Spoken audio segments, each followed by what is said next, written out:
જય માતાજી, જય દશામાં। કાલે છે કે ને કાલથી દશામાના વ્રત ચાલુ થાય છે, એટલે આજ મંદિરની સાફ સફાઈ ચાલુ છે। પણ અમે ગમે એ કામ કરતા હોય, અમારા ઘરે તારક મહેતા તો ચાલુ જ હોય ભાઈ। તમારા ઘરે બી હોય છે ને।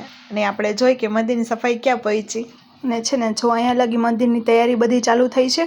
મેં એવું છે, મારી તબિયત અત્યારે ખૂબ જ ખરાબ છે, પણ હા હરખ બી બહુ છાછો છે કે મારી માં ઘરે આવે છે ને છે નીચે થોડું નાનું સ્ટોરૂમ બનાવેલું છે મેં, કારણ કે ઘરમાં આપણે સામાન ગમે સંભાળીને કે હરખી રીતના મેળે જ ન પડે આપણે।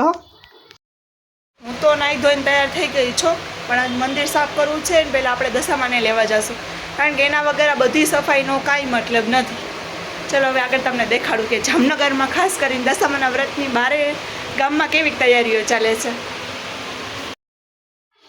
અને છે ને જો પતિદેવ ચિંતા જાય છે ને મારો કાનોડો કામ બધું પતાવતો જાય છે, પણ છે ને જો કેમેરો જોઈને આવે ને ભેગી બીલી થઈ જાય, ગુજરાતીમાં પલળેલી મીંદડી છે ને આ એટલો શરમાય છે। વિચાર કરવાનો લગ્નમાં કેમ ફોટા પાડશું। અને પછી અમે હસબેન્ડ વાઈફ જતા રહ્યા છે માને ઘરે લાવવા માટે। અને તમે જોવો છો જામનગરમાં રોનક કેવી જોરદાર છે અત્યારે, અને માની પ્રતિમા એટલી સુંદર સુંદર છે, મને એમ થાય છે કે હું સાચે જ બધી પ્રતિમા મારા ઘરે લઈ જાઉં, પણ એ ટેકનિકલી પોસિબલ જ નથી। પણ હા મને બહુ જ ખુશી થાય છે આજે। અને કોણ કોણ દશામાને માને છે પાક્કું કહેજો મને। ને લઈ લીધા છે મેં મારી માને, અને છે ને હવે જાય છે ઘરે। અને એટલા થાકી ગયા છે ને કે તમે વાત જવા દ્યો હો। મારી તબિયત ખરાબ છે, થાકોડો તો નથી પણ તબિયત ખરાબ છે। જો પતિદેવને હેરાન કરું છું, કહું છું ભૂખ લાગી છે, અને હવે મેગીની તૈયારી આપણે ચાલુ કરી દઈએ। ભાઈ ખાધા વગર કાંઈ કામ ન થાય વાલા, બધા કામ કરે છે ને જો હું ભૂખાડની ગણે એની વાટ જોઉં છું કે મેગી બને એટલે બધાને ચીંદાડીને ખાવા બેસ છે ને। મારા પતિદેવ કામ કરતા કેટલા વાલા લાગે, એ ભાઈ ખાલી મંદિર જનું કામ કર્યો, બાકી કાંઈ નથી કરતા।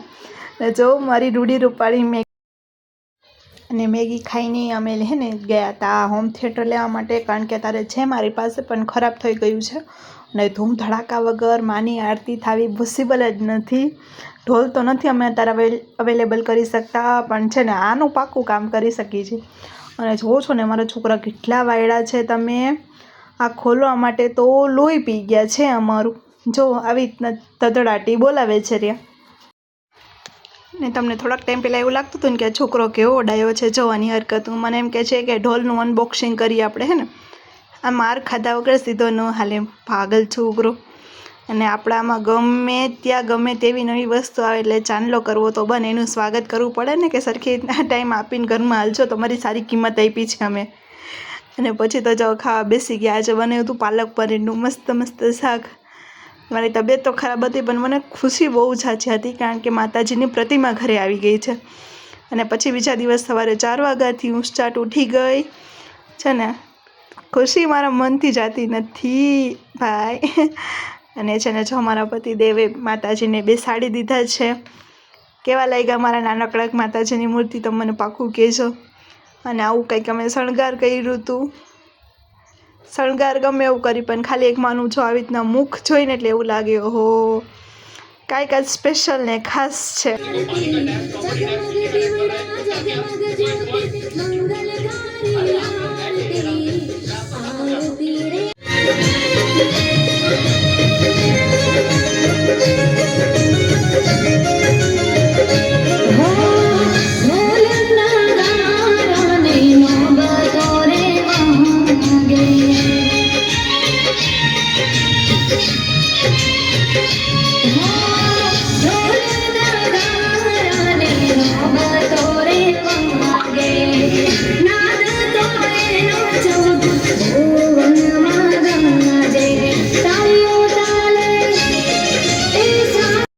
પૂજા ખતમ કરીને પછી ભાઈ મારે દવા લેવાની છે, તબિયત ખરાબ છે એટલે કંઈક તો ખાવું પડશે ને। બિસ્કિટમાં બી કામ હલાવી લઈ, પરોઠા બનાવવાની હિંમત નથી ભાઈ મારે। हाय गाइस, ये देखिए हम करेला बनाएंगे, ये गल का है। ચાલો બ્લોગ કરી અહીંયા છે, જય માતાજી।